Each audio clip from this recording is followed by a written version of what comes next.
চলো না আমরা পালিয়ে যাই। দেখো ওকে তুমি ছেড়ে দাও, আর আমি তোমাকে ভালো রাখার জন্য অনেক চেষ্টা করব। দেখো সামান্য চকলেট খাওয়ানোর জন্য কত কষ্ট করতেছি আমি। এই তুমি কি পাগল হয়ে গেছো? দেখছো না ও ঘুমোচ্ছে, তুমি এত জোরে জোরে কথা বলছো, ও তো উঠে যাবে। যাও লুকিয়ে পড়ো কোথাও। আরে যাও না। আচ্ছা আচ্ছা।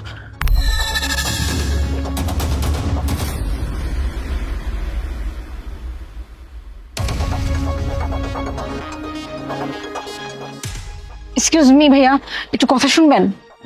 দেখুন না, পিছনে যে মেয়েটা তার হাজবেন্ডের সাথে বসে আছে না, ওই মেয়েটা তার হাজবেন্ডকে চিট করছে।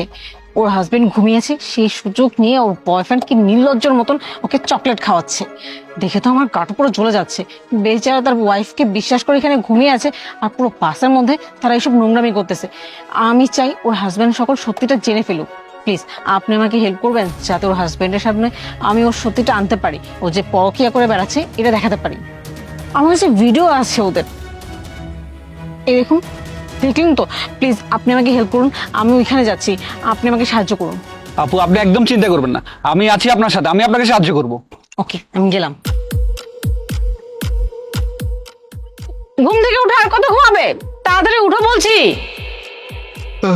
আরে কে কে আপনি? ও মা, আমাকে চিনতে পারছো না? আমি তো তোমার গার্লফ্রেন্ড। এত তাড়াতাড়ি আমাকে ভুলে গেলে তুমি? আরে আপনি সব কি বলছেন? কি বলছি মানে, যা সত্যি তাই বলছি। আমি ওর গার্লফ্রেন্ড। আমরা দুজন না অনেক বছরের একটা রিলেশনে ছিলাম, কিন্তু এইসব জিজ্ঞেস করা তুমি কে? ও কি মানে? ও আমার ওয়াইফ। আর আপনি সব কি বলছেন? আমি তো নিজেই আপনাকে চিনি না। কি, তুমি আমাকে চিনো না? তুমি এত জলদি আমাকে ভুলে গেলে? আমার তো বিশ্বাসই হচ্ছে না। তুমি কি ভুলে গেছো আমরা কত বছর ধরে ভালোবাসার একটা সম্পর্কে ছিলাম, আর তুমি সামান্য একটা গ্যাপের মাঝখানে আমাকেই ভুলে গেলে? আরে দোস্ত, এই যে তুই কিন্তু এখন আমার চিনতে পারবি না। আরে আমি তায়েব, তোর কলেজের ফ্রেন্ড বেটা। আরে তোদের দুজন যে রিলেশন হয়েছিল ওটা তো আমি নিজে করিয়ে দিয়েছিলাম। আরে দোস্ত, তোর যে কলেজের মধ্যে চুটিয়ে প্রেম করতি ওগুলো কি ভুলে গেছিস? আরে কলেজের চিপাই যে নিয়ে ওরে খাওয়াই দিয়েছিলি, তখন কে ছিল তোর সাথে? আমি ছিলাম। এই যে এখন চিনতে পারছিস? আরে ভাই, তুমি এসব কি বলছো উল্টাপাল্টা? তুমি আমাদের কলেজে আমার সাথে পড়তে মানে? আমি তো তোমাকে কখনো আমার ক্লাসে দেখিনি। এই যে তুই এবার আমারে ভুলে গেছিস? আরে বাবা, বোরে এত ভয় পাইতে হয়? ভয় পাওয়ার কিচ্ছু নাই, বোরে বল। আর আমি তো তোর ফ্রেন্ড। প্রথম ভালোবাসাই হয়। মেয়ে তোকে সত্যিই ভালোবাসে রে। আপনি ঠিক বলেছেন, প্রথম ভালোবাসা কি ভুলে যায়? ভালোবাসা না কোনো দিনও মরে না। আমাদের এত বছর একটা গভীর সম্পর্ক ছিল, আমরা দুজন কতই না কাছাকাছি ছিলাম। আর তুমি কি না এই কয়েক বছরের ব্যবধানে একটা বিয়ে করে ফেললে। আচ্ছা, কোনো সমস্যা নেই, আমার এতে কোনো প্রবলেম নেই। তুমি এক কাজ করো, তুমি ওকে ছেড়ে দিয়ে আমাকে বিয়ে করে ফেলো, ঠিক আছে? ওই হ্যালো, প্রথমত আমি তোমাকে চিনি না, আর দ্বিতীয়ত তুমি আমার গার্লফ্রেন্ড না, আর ও আমার ওয়াইফ। আমি ওকে অনেক ভালোবাসি, ওকে আমি কোনোদিনও ছাড়তে পারবো না, বুঝতে পেরেছো? আচ্ছা ঠিক আছে, তুমি ওকে অনেক বেশি ভালোবাসো, তাহলে একটা ডিল করা যাক। তুমি যদি ওকে ছেড়ে দিয়ে আমার কাছে চলে আসো, তাহলে আমি আমার সব কিছু তোমাকে দিয়ে দিব।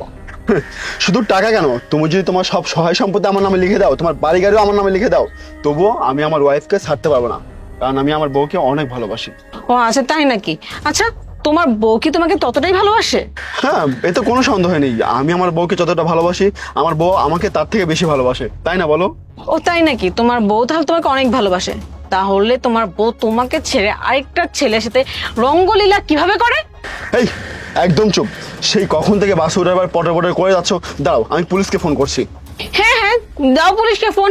আমিও চাই এখানে পুলিশ আসুক, আর পুলিশ আসার পর না পুলিশকে আমি যে জিনিসটা দেখাবো সেটাও দেখে নাও। এই দেখো। সি তানিয়া, তুমি এত নিচে নেমে গেছো? তোমার একটুও লজ্জা করলো না এমন করতে? আরে আমি তোমাকে এত ভালোবাসি, তোমার জন্য আমি কি না করেছি। তুমি যখন যেটা চেয়েছো আমি সেটাই দিয়েছি, আর তুমি কিনা আমাকে এভাবে ধোকা দিচ্ছ। তুমি একটা চলতি বাসের মধ্যে আমার সামনে বয়ফ্রেন্ড এনে এসব করতেছো। তোমার বিবেকে একটুও বাঁধলো না? আমি না বুঝে গেছি তুমি আমাকে ধোকা দিচ্ছ। আমি তোমাকে কখনোই ক্ষমা করবো না, কখনোই না। আমার না এই টাইপ মেয়েদের একদমই পছন্দ না, যারা তার হাজবেন্ডকে ধোকা দেয়। আর তাই তো আমি সবকিছু জেনে ইচ্ছা করে এই যে ওকে আপনার কাছে ধরা খাইয়ে দিলাম, যাতে ওর সত্যিটা আপনি জানতে পারেন। দেখো, তুমি যেমনটা ভাবছো তেমন কিছুই না। আমি তোমাকে বুঝিয়ে বলছি, ওরা শুধুমাত্র আমার বন্ধু হয়, আর কিছু না, বিশ্বাস করো। সেটা আমি খুব ভালো করে বুঝতে পেরেছি। ও তোর বন্ধু নাকি বন্ধুর চেয়ে বেশি কিছু? এই ড্রাইভার, গাড়ি থামান, আমি নামবো।